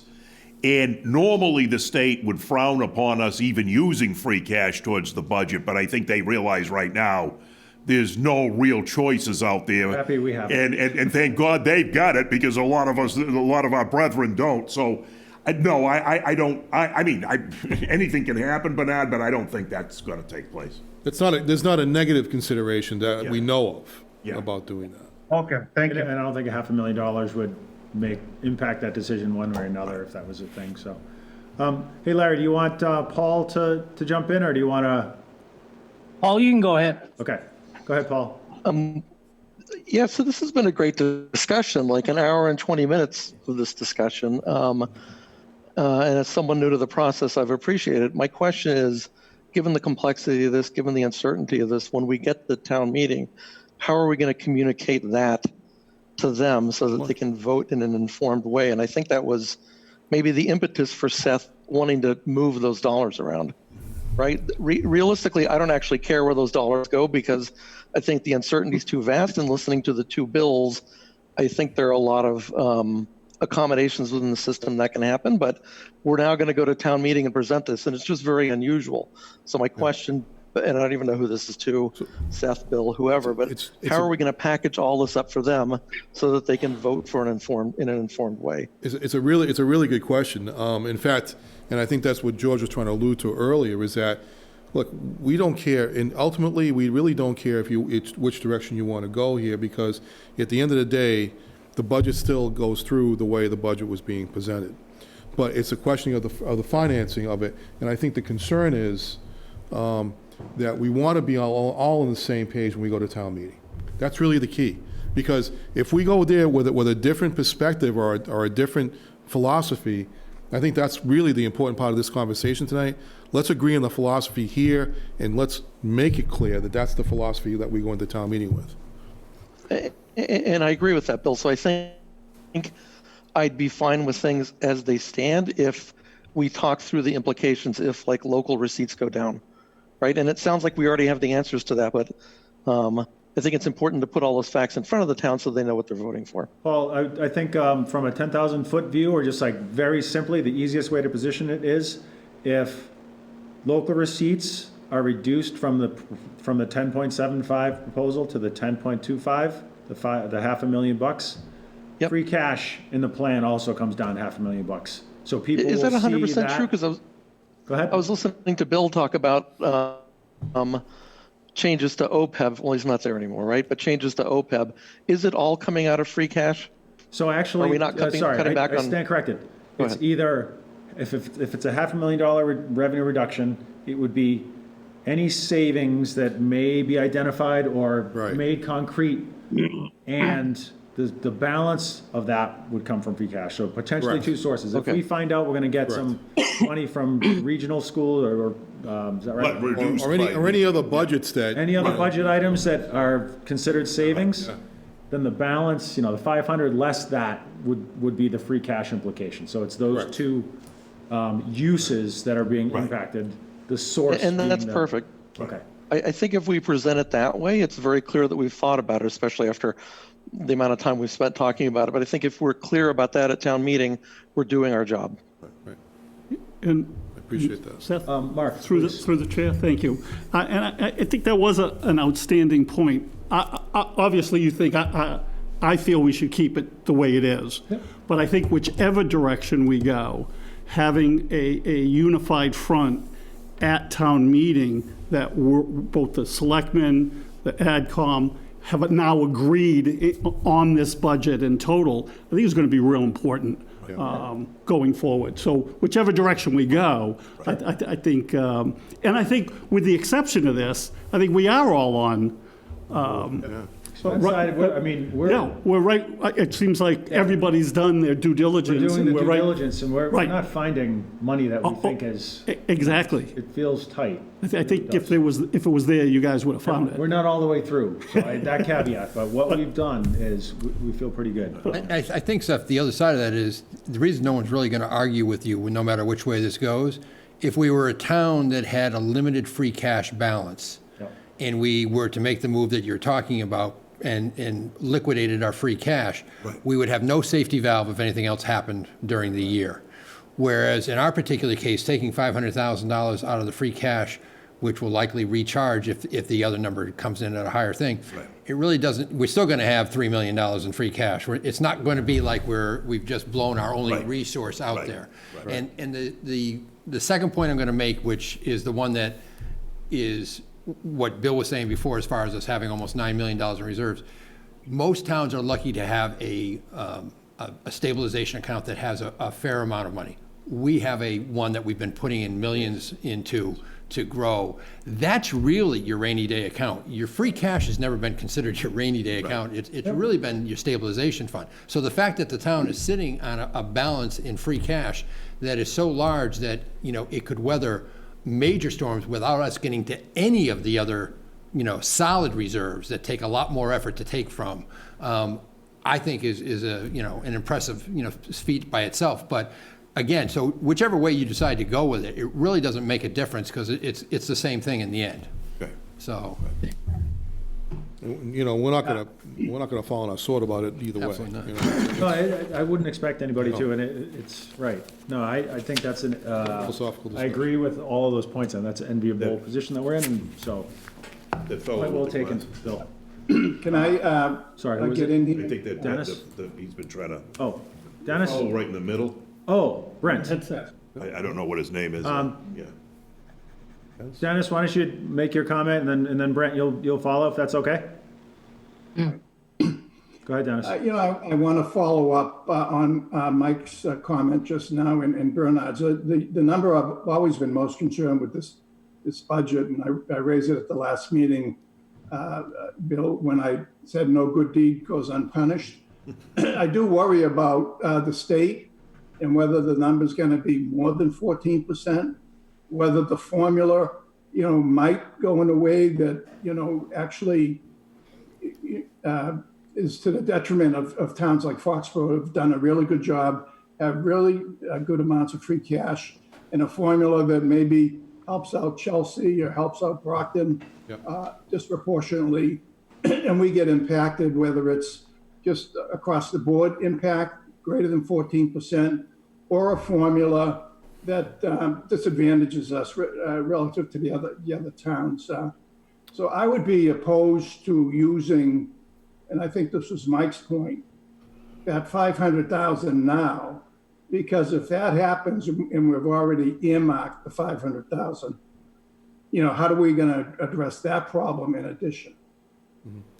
So just first of all, it's a fair point that, but I don't anticipate that they'll be changing formulas at this point. Now, what could happen is that the bigger cities that really use the gateway cities such as Brockton and, Lawrence and places like that really have big challenges financially, they may get more federal aid than places like Foxboro and Rentham and, Mansfield, places like that. But you'll see, I don't know if they'll change the formula in terms of that. So we may not get as much state aid, but I don't know that I don't know if it's going to be as high as 14% either, though, because everybody I've talked to so far is they're probably looking at the numbers around closer to 10. So I think we've taken a much more conservative position on that. And again, going back to the point that was made earlier, that if I'm wrong in that number to the good, that offsets that local receipts number as well. Yep. It's another offset against that. So it's a fair point, Dennis, and I do appreciate the thought. It's a conversation I'm going to have with both the state rep and the state senator tomorrow. Look, whatever you do, just don't change any formula so we get screwed because of because of all the good things that we've done to position ourselves in a better place than most places. So it's a fair point. I appreciate that. All right. It's the fellow with the glasses and the Brent? headset. Thanks, Dennis. Brent, It's did you have a? Brent, Brent from It's just a point of information that I wanted to get clarity on, because I understand the philosophical argument and I appreciate it both ways. I understand that you've been talking about 500,000, but I guess the point that I missed at the outset is what percentage dip does the budget you've shown I guess predict, Bill and George? That's one. And then I referenced some numbers. what does that 500,000 really account for? Like, I guess, because you talk about, folks talk about, presenting unified front and talking about this with folks at town meeting and all that. And, we've all been at town meeting where people are arguing over $5,000. We've all been at town meeting where people are arguing over $50,000. And so if somebody could translate that to percentages for me in terms of, I have numbers that I referenced. not in a particular revenue stream, but overall, from like you, if we're so looking if you at. don't mind, I could. No, I Okay. just don't, I didn't really understand the first question. So I think it's, so Brent. Talk about those numbers in percentages, please. Okay. Okay. The budget that Bill's put forward is what % lower than he originally asked for? All right, I think this is pretty straightforward. 2020, this year, forecasted, so are you talking about the local receipts? Money in the 500? Nope. Okay. No, the budget. I'm talking overall. In other words, what the percentage terms of was, what was the percentage when way it up was front? first Okay. presented, and how much have I cut it since Never mind, then? I can't do that. So I've cut it, I can talk, in real numbers, I can talk, I've cut about, no, it's been more than that. It's closer to about 1 point, I thought he was talking the budget, not, you're right, if you take out your $1 million for the OPEB, I mean, you're Yeah, right. All right, let me clarify. Yeah, 1.8 what million percentage dip are you anticipating in revenue? From I what guess? to what? Oh, from revenue. dip in revenue, okay. From actual or budget, or just clarify, Brent? Well, so right that now, know. we only pass budgets, we don't pass actuals. So that's what I Right, guess but you I'm asking. can, but my point is, Bill had an original plan, Right. and that's changed over time. So you could say there was reductions from the original plan. You could say you have 2020 budget that we're reducing 2021 from 20 budget. I think I understand this question. Okay. All right, so we took down our local receipts number by 5% over this last 6-year average. So we averaged what we collected over the last 6 years. We took an average and then we reduced it by 5%. Okay, so that took that number down to about $10,750,000. George originally had talked about using that as about a 11.75 million. So it was about $1 million reduction in terms of that local receipt number. We've reduced the state aid number by 14%. Okay, so those are the key numbers that we've taken. We've also taken down. We took the new growth. We took down by another $250,000, which is about 25% of our new growth number. Actually, it's 33, because Yeah, it 33. was about 950 was the average, and we're at 650 right now. Right. So Brian, I think another pertinent point is that Bill mentioned a 5% reduction from recent trend. The $500,000 that we're discussing right now, that would represent, in effect, a 10% reduction from that number. So from 10.75 to 10.25 would be another 5%, or all-inclusive 10%. Does that answer your question? Right? Okay. Larry, you ready to comment? Can you hear me? Yes. Okay. Hey, Bill and George, this is not an easy budget to do. I know that. I think it's safe to say that none of us were around back in 1918 to do during the last pandemic to try to figure That's out the right. budget for the town. If you are, it's a miracle. Yeah. So really, I think what AdCom is suggesting is that we're not suggesting that we cut service. Right. I think the only question we have is the budget is the budget. I just want Mark to know we are in agreement with the total budget. It's just move the 500,000 off the revenue. And I'll tell you, it's me. I just don't like the last 6 years because it doesn't represent what we're gonna be facing this year or next year. Mm-hmm. The 6-year average, I think, is maybe a little too optimistic. Okay. So in the end, what we're suggesting is just lower it by about 500,000, and then you fund it through. I'm going to use the word cash reserves. I'm not going to use free cash because we know a lot of people are very sensitive, and you could call it a rainy day fund. This is like a rainy month or a rainy 2 months. Well, it's been raining for a while now, yeah.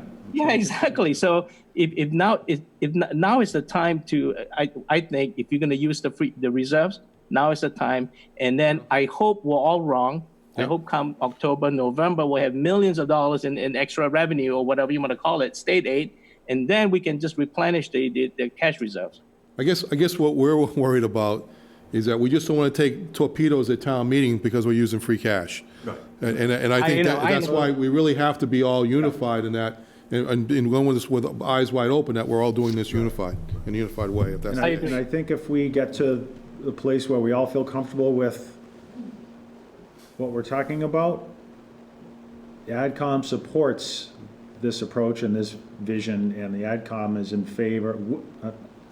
I'm speaking out of turn. The AdCom hasn't, as a committee, hasn't But you could decided support on it. this. You personally could But support as personally, and I think Larry too, Right.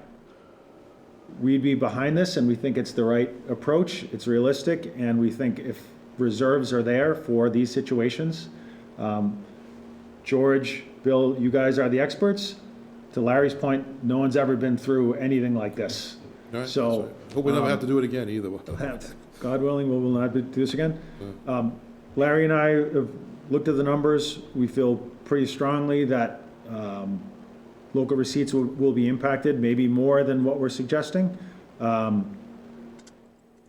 So I think we could all support that conversation at town meeting, that free cash is a necessary use of funds in situations like this. So to that, well said, Larry. So what I think I would do is suggest to the advisory committee members that if they have questions or comments on the proposal of a reduction of local receipts to 10.25 million, now is the time to make your voice heard, and I would like to vote on this tonight. So I would like to hear your thoughts, questions, and comments now, if I could. Bernard. But again, I'm just thinking, again, if I'm a voter, a town resident, and this is the first time I'm hearing about it, would you say that this is perhaps a way to tell the town residents that, again, given, to use Larry's term, the cash reserve we have, we are proposing to take the approach of being much more conservative and make use of our cash reserve to protect the unknown versus really projecting, let's say, versus being too optimistic on the revenue, we fall short, and then we have to basically go back to that cash reserve, right? Is that the approach? That's fair to say. That's fair to say. That's Yep. fair to say. Yep. And who's to say if we won't, we could end up going back again? You know, Yeah, I mean, that's what we were that's the other side of it, you know, we could. Sure. I mean, we hope that's not the case, but we don't Right. know. Yep. Now, maybe this is where I would have another question. Based on all we are saying, are we saying that the $500,000 is really, let's call it the worst case scenario, or is it what we all feel that it's? In other words, is it the top worst thing that could happen in terms of using the cash reserve, or it could be much more? Because once we go there, the question is, again, like everything else in life, perception is reality. Up to how much we think it could go worse. That's what I'm trying to figure out. I'll give you a perspective on that, Bernard. What the sense I'm getting from everyone who's talked about this so far is that we've put together what we think is a conservative position. We've cut out $2.6 million worth of spending for next year. Actually, it's closer to 2.7 now. But we're gonna reduce that the revenue side by another $500,000 to take even more conservative approach. Is it the worst case scenario? I can't tell you that for certain. I don't know that answer. Yep.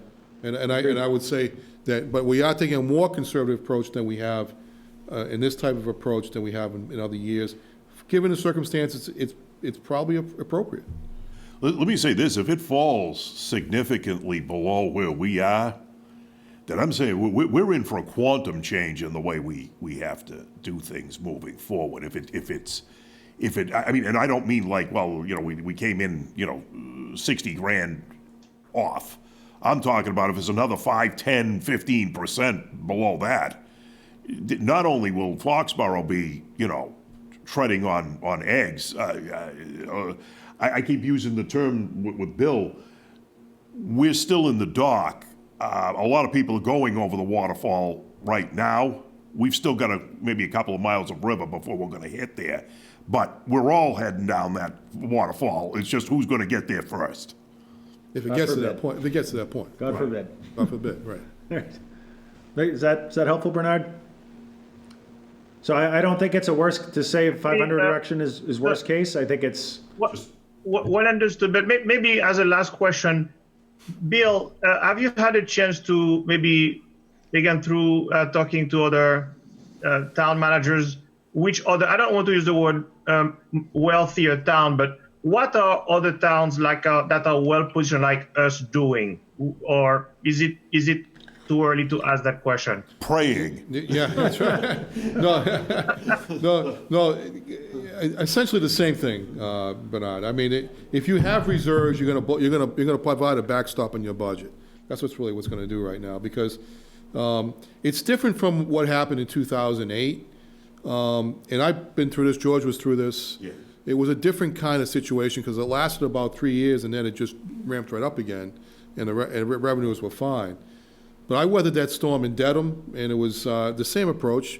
We had some reserves. We used up some of our reserves, and we made our way through it. And but this is precisely why we have them, and this is why, and this is what other towns are doing as well. The ones that have planned for the rainy days are going to be okay. We think they'll be okay, and and the ones that haven't, well, they're gonna struggle. That's the reality. all right. Thank you. Who else had Jack? Jack. I'll have to unmute myself first. I'm comfortable with the proposal to reduce the $500,000 to 10.25, simply because I think we all feel that we're going to take a real hit on the stadium, hotel, and meals taxes, and I guess we should face it. We also are getting lots of messages from both Bills and George that they've been rather conservative on the on other sources and in the budgeting in general. So I think there's no risk really in going to the 10.25 and recognizing that we take some free cash as needed, and because that's what it's there for. Yeah. Yep. End of story. And the other side of that is that it's, thank you for that, Jack, but the other thing is that we may not need the full $500,000 in the end, is what we're saying. From free cash, right? Yeah, Yep. it may be somewhat less, And I think if and if we need more, we'll have to go back and get more, but I if we make think, that proposal tonight, which I think we're going to, we'll word it in such a way that it's the yeah, balance. up to $500,000, Yes, something like right, that. right. Makes sense, Jack, I appreciate it. Paul? you had a- Jack said almost word for word what I was going to say. I mean, if there's any year where you're going to dip into cash reserves, if it's not this year, when is it? Right, exactly right. Thanks, Paul. Anyone else from AdCom or elsewhere in the room, or school committee, school admin? Bernard again. Bernard? So, Bernard, I mean, just for the record, I'm putting actually, I tend to save everything, but back then, back in on October 4th, 17, just looking at some of the definitions we have, just at least to keep everybody. Free cash is basically, I mean, per the definition, is the necessary component of sound municipal financial management, providing budgetary stability when faced with revenue downturns and/or unforeseen expenditures. So, by definition, I think we're all saying it's the same thing here. Why not make use of it given the circumstances, right? Right, Okay. exactly. All right, Good thought. fair. Thank you. So unless there's anything else, I might, Jack? I think we've been talking about this now for an hour and 40 minutes.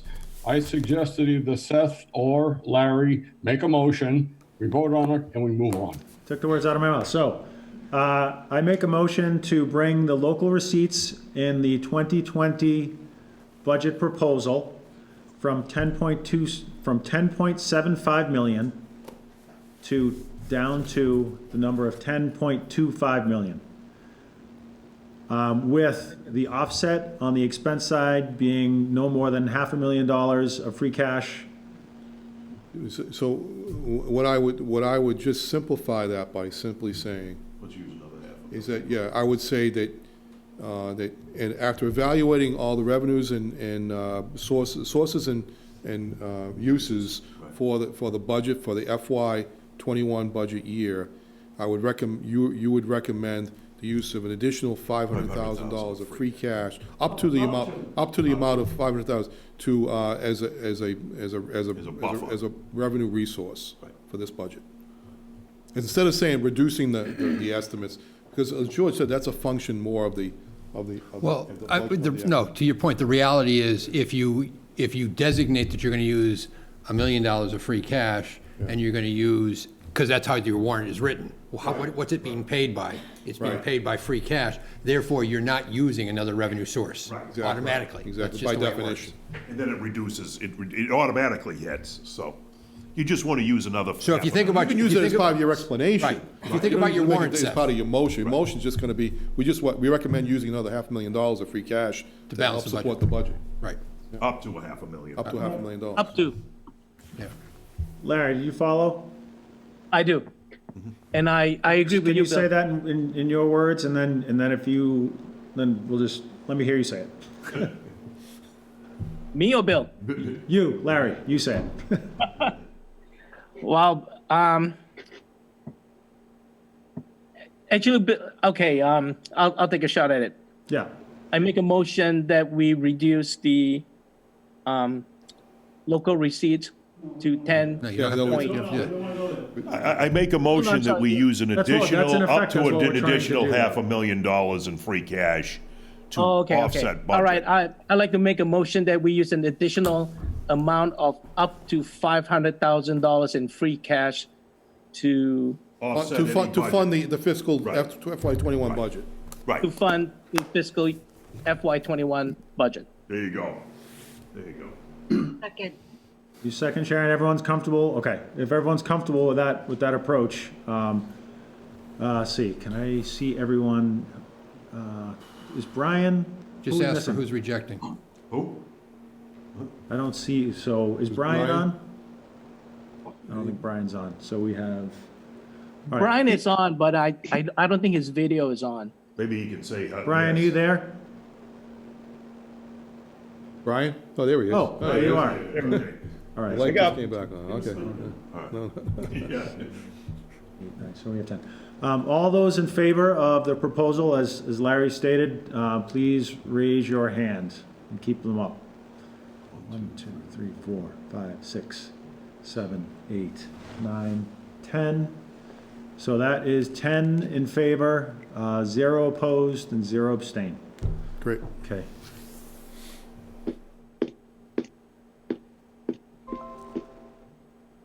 Thanks, everybody. I appreciate it. So that's that order of business. The other thing on our agenda was the CIP plan. So traditionally, the AdCom has voted on CIP as proposed, right? That was the intent. Let me ask advisory committee members. So it was an agenda item. Everyone has had a chance to take a look at the most current capital improvement plan, and that is represented by a file that's called an Excel file that came from Bill and I distributed. File's called CIP plan as of 4/28/20. In the amount of 11,016,500.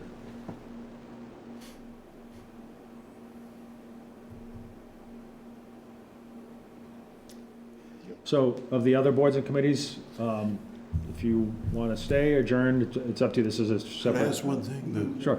Does anyone on the school committee, would you like to make a motion to adjourn our meeting? Could you send me They might not have heard you. the minutes of this No, they won't. meeting? They can't hear you, When so. you're done. And not like tomorrow, Yeah. so that I can keep it for when I'm we gonna do jump the in real quick bonding. then. So that you. I'm going to move Yeah. to adjourn the Board of Selectmen's meeting. Anybody out there throw a second? If anybody's still there? Second, it's Leah. Thank you, Leah. All those approve? Great, thank you. Thank you, Leah. All those approve? Aye. Great, thank you. Bye. Is it filled with? And would anyone on the school committee like to make a motion to adjourn our meeting? I think you had another question. Oh, did Rob have a question? Rob had a question. His voice ain't coming up though. Rob, you're on mute. I was not a question, I was going to vote. Okay, all right. So Bevy moves to adjourn, Rob seconds. All those in favor of adjourning? All right, we're all out. Thank you so much for having us tonight. Thanks, everyone. Thanks, everybody. Thanks. Take care, school committee. See you soon. School admin. Hey, Tom? Yeah. I just had a sidebar with George, and he just asked that the meeting minutes from tonight, once approved, are forwarded, or we make a copy and forward to him for any bond issue related to the CIP. And it doesn't have to be, I mean, obviously, we're not gonna be going out to bond for a number of months until after the town meeting if it's approved, but then we won't be on an egg hunt looking for this stuff later on or whatever. Right. And the only thing is that if you do make a motion that you, for the total amount of, the amount that's being proposed, that you specifically note that 9.4, that is a borrowing issue Yes. for the water improvements. Okay, Okay? got it. Yeah, the bond council gets very They get very antsy sticky about that. about the whole thing or whatever, and Sure. they made us jump through hoops the last time. Okay, we'll try to avoid that then. Okay. Great. All right, so whoever, welcome to stay, obviously, open meeting. So advisory committee, I'm just, You need us for anything? it's up to you. Yeah, I'll just stick around to wait, because this is the last thing. Oh, okay, all right, I thought you were just, Yep. I'm sorry. That's it. So why don't we take this in big, large pieces, right? First off, we have, let me see, I'm gonna freeze some panes here. Thanks. 1 second, folks. Sorry. You guys all see in column G? Yep. Okay. Yes. Dennis. Go ahead, Dennis. Yeah, the question I have while Bill is still there is, as you look down the list and the items that were eliminated from the previous version, Bill, have you talked to the department heads in these areas? Yes. And are they Yes. generally supportive of these reductions? Yes. Yeah, they'd love to have it, but they also understand the circumstances. Right. Yeah. Right, okay, so we have, total general fund. All right, so let's start with total general fund. So for the benefit of the committee, I was at the CIP planning meeting where we developed column E, and subsequently it's been reduced to what you see in column G. So I've reviewed all of this in depth with the capital improvement plan committee. So you're aware of that. So I would start with the total general fund requests, which is in row 44, 676,500. So when I look through this, I'll cut to the chase. I'm in favor of the capital improvement plan as stated. All of the operating components of it, or maybe that's the wrong word, the sources or the uses, Sources and uses. that are short-term in nature. And I also, so I said I was going to do one piece, and I'm just kind of covering the whole thing. But the 9.4 million, which is to be funded via borrowing, as Bill mentioned and George mentioned, these, as we have seen, are projects that feel like they're necessary. They've been vetted by the various groups and committees. We can get good rates, like the rates for borrowing money are considerably lower than your average over time. So I'm in favor of this, and in fact, I'm in favor of the 11 million.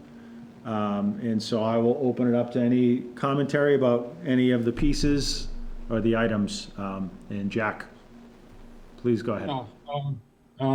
I'm looking at the list of items and how most of them have been removed. The one that is left that I would wonder at is the staff command vehicle in the fire department replacement. Is there something wrong with the current vehicle that it has to be replaced? Yeah, this one was one that's actually, it's been, I think it's about up to 10 years old now. And it's, it's a pretty considerably older, and don't forget that is being paid for by a revolving account. It's not being paid for by tax dollars. It's paid for by revolving money that comes in. From the ambulance From runs. the ambulance and also from use of the vehicle up at Gillette Stadium as well. Right. So, but I think your primary point, Jack, so yes, ambulance fund is the source of the funds to cover this, but the vehicle is old, has a lot of miles on it, and it's a public safety where our chief, this is the chief's vehicle. A deputy, I think it's a deputy chief's. Deputy chief, okay. Who are traveling to emergency situations and leading and managing safety type of situations and efforts. So that's just my 2 cents on it. Yeah, this stands out because most other similar items in the budget, either this budget or what was there before, and this is the only one left, and that's why I wondered why. And whether it's ambulance receipts or not is, to me, a secondary issue. Sure. It's more. The difference in this one, Jack, is that the money sits set aside for these things. They specifically set money aside each year to replace their vehicles, and this is one of them that's due to be replaced this year. So this is one that's it was set for that reason. The money set aside for that purpose and that purpose only. It's not set aside for other uses other than to replace vehicles within their fleet. So But the answer we already heard was that it's over 10 years old. Yes. And it presumably has problems. Maybe not. Yes. I don't know. Yeah. And it's in their rotation, if you will, their vehicle rotation to keep the things fresh. The reality is, George, I don't care about a rotation. You replace something when it needs to be replaced and not before. Yes. So that's a different way of saying it, but but it's due to be replaced now is the answer. That was presented at the hearing by the fire chief. And I would suggest that rotation implies that a vehicle is near the end of its life. So there's analytics behind a rotation schedule that says a Right. car of a certain age. In mileage. In mileage and usage, will tend to start to have issues, whether repair. Jack, I'm not telling you anything you don't know, right? So Yeah, I'll just shut up.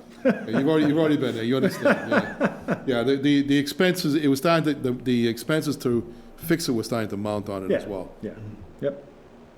Yeah, I'm just questioning that those needed. That's Yeah. because it's unlike all of the other similar things, is the only one left. Yeah, understood. Yeah.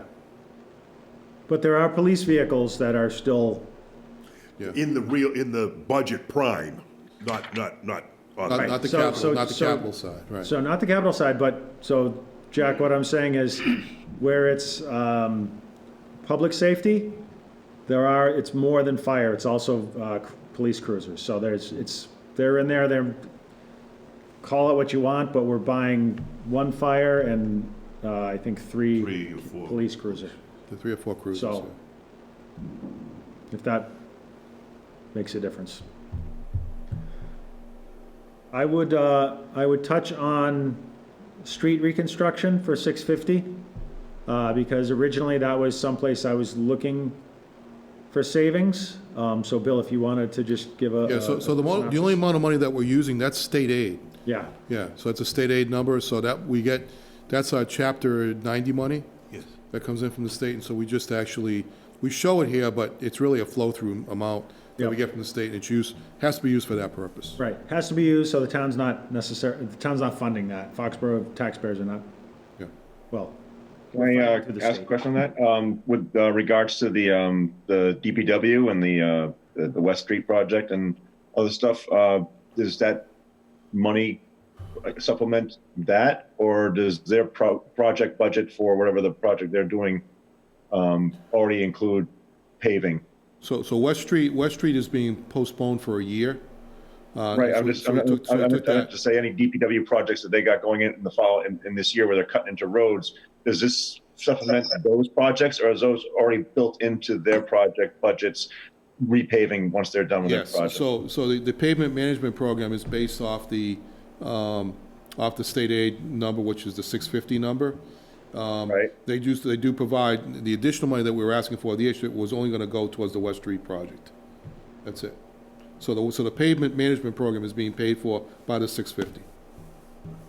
Okay, but that's just for regular road replacement, not for any public works projects? No, that's it. Strictly road pavement, and they may do some drainage stuff out of it as a result of a project they're doing to repave things, but it's all part of that pavement project. When Chapter 90 at the state level, what they do is they come up with a grouping of, like, they say, all right, because you got so many roads in the town, here's what we're gonna give you. But then what they do is they segregate or chop the money up and say, okay, so you've got a project over here for $250,000 and it includes this, and then we got another project here for this, and they keep it on the books there, and then as the highway does the work, they put in for the reimbursement on it. Right. Okay.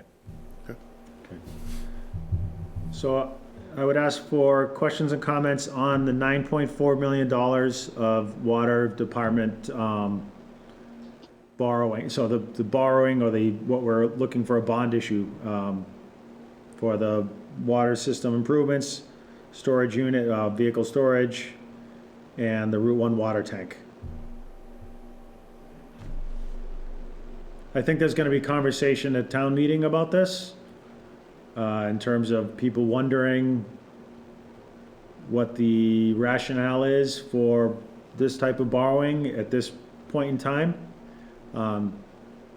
So I'm interested to hear thoughts on this. Just to supplement the conversation here, one of the things that we weren't actually going to go as high with the original bond issuance, but the storage facility and the what were the three components? Seth, it was the It was the water tank on Route 1 water tank. and the water system improvements. So the water tank on Route 1 is part of a sort of a capital improvement project of all the tanks. And the thought was is that because rates are so low at this point in time, it was cheaper to go now with this borrowing and then to wait and to go pay for it in a piecemeal way. So we strategically thought about doing it as one bond issuance right now and get the money up front and pay for it that way. There's one other aspect as well. They have paid the water department, and many do, for a consultant to come in and set the rates. Right. And the rates that they have set are predicated around these various projects. Right. This project being one of the things has been built into the rate setting that they've got for the next fiscal year. Right. So this is not gonna drive rates up, I think is the bottom Right. line of that point. Which you said it, and then I Yeah. said it again, fairly different way. So I am in favor of the borrowing. This is work that I think needs to be done. And I think if we can get money at good, borrow at strong or decent rates, low rates, in fact, this work makes sense to me. So you need I a agree. motion? Need a motion? I'll make a motion to accept this CIP budget. Second, In the amount of $11,016,500, right, Tom? With the acknowledgement that 9.4 million is funded via borrowing. Yes, thank you. Yeah, for a Thank bond. you. Thank you. Get that, Tom? The one thing we said we were gonna do. We forgot to do it. Dan had it. With the acknowledgement, Tom, that 9.4 million of it is to be bonded Right. For water improvements. for water improvements. Water improvements bonding for the grand total at the bottom of column G, 11,016,500. Yes. Right, Yes, okay. that's right. And who seconded? I did, Dennis. Dennis seconded. All those in favor, please raise your hand and hold them up. 2, 3, 4. Okay, that is 10 in favor, 0 opposed, 0 abstain. Thanks.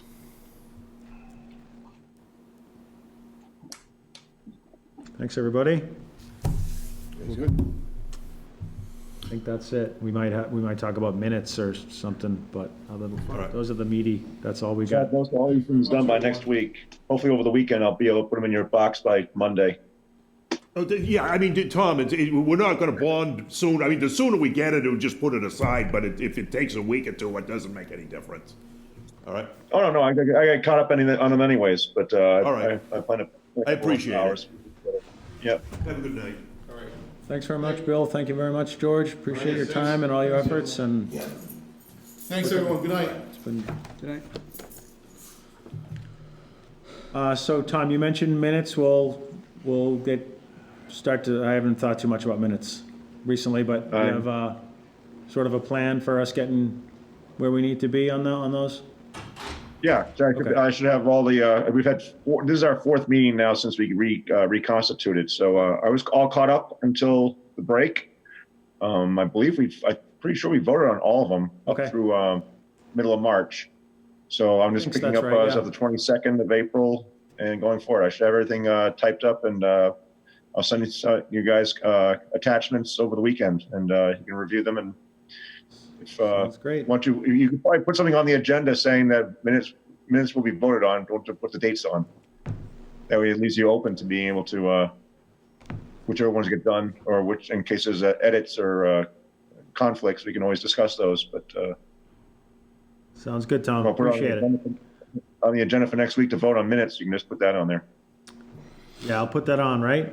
So I'm just looking at our schedule, and I won't take any more than a couple more minutes just to kind of get aligned on some tactical stuff. But we were going to discuss and vote general government tonight. So we'll do that. I'll move that to next week. So next week, we should plan on discussion and voting on general government, which is a department within our budget, as well as discussion and vote on non-budget articles. And if you can start to think about and potentially working on article write-ups based on the assignments that we discussed, I think the deadline for those is probably May 27 at the latest. If you have them earlier, that'd be great. So does that feel right? I think it does. So at any rate, next week, let's be prepared to vote, to discuss and vote, general government from the budget and non-budget articles. With the subsequent week, we'll need to have our write-ups ready. I'll be posting them in the patch again. So that's where they've been the last couple of town meetings. So that's be how we'll post those publicly. Does that sound right to everybody? Yeah. All right. Good. Hey, I think this was a good meeting tonight, folks. This is, so I appreciate it. Anyone want to make a motion? Motion to adjourn? Thank you, Larry. I'll second. All those in favor? It looks like 10. All right. Thanks very much, everybody. Thank you. Thank you. Talk soon.